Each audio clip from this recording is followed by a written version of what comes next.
Chapter 3. The Easter Egg.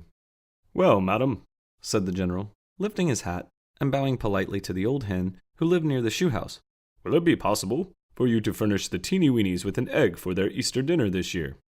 Why, yes, of course, snapped the old hen. Ain't I always ready to lay an egg when I gets my pay? "Oh, dear me," whispered the lady of fashion to the doctor. "Did you ever, in all your life, hear such bad grammar?"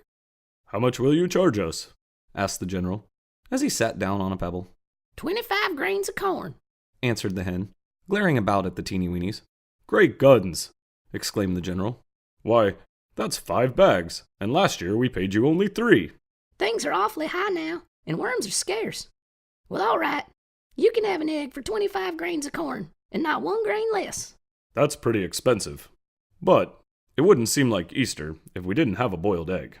So I'll take it, and we'll bring over the corn in the morning and get the egg." The next morning, the little folks filled 4 teeny weeny bags with corn. 5 grains were put into each bag, and it was about all the Teenie Weenies could do to carry it. When the Teenie Weenies arrived at the hen's house, they opened the bags and poured the corn on the ground so the old hen could count them. For she was a businesslike old lady, and wanted to be sure that she was getting her full amount of corn. "I'm not afraid you'll cheat me, but anyone is liable to make a mistake, and I always believe in being careful in a business deal."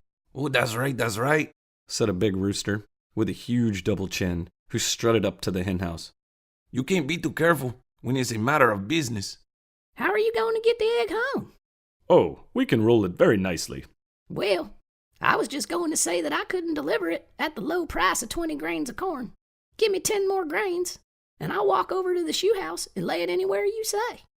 "It isn't far, and we can roll it easily." "Well, clear out and give me a little time, and I'll lay the egg for you. You don't think I can lay an egg with all you folks standing around here staring, do you?"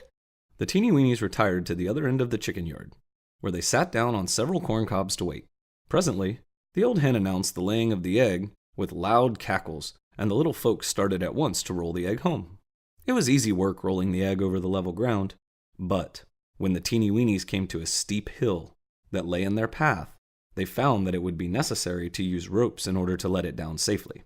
The little fellows rolled the egg up the edge of the hill, while the Turk made the ropes ready to handle the heavy load. Suddenly, a puff of wind struck the egg, and it rolled over the edge of the hill.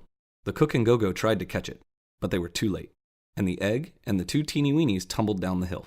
The policeman, who was standing below, just had time to fall out of the way as the egg and the cook rolled past him and smashed up against an old birch.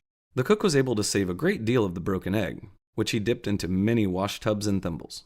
The Teenie Weenies went to bed that night with heavy hearts, for they knew that it would be quite impossible to buy another egg at such high prices. Easter morning, Shoehurst was filled with the greatest excitement, for on the ground in front of the house lay a fine big egg. Most of the Teenie Weenies thought the Easter rabbit had left the egg, but they were greatly mistaken, for the old hen, who was really a kind-hearted old lady in spite of her gruff manner, had heard of the broken egg, and, feeling sorry for the little people, had slipped over early in the morning and laid the egg herself.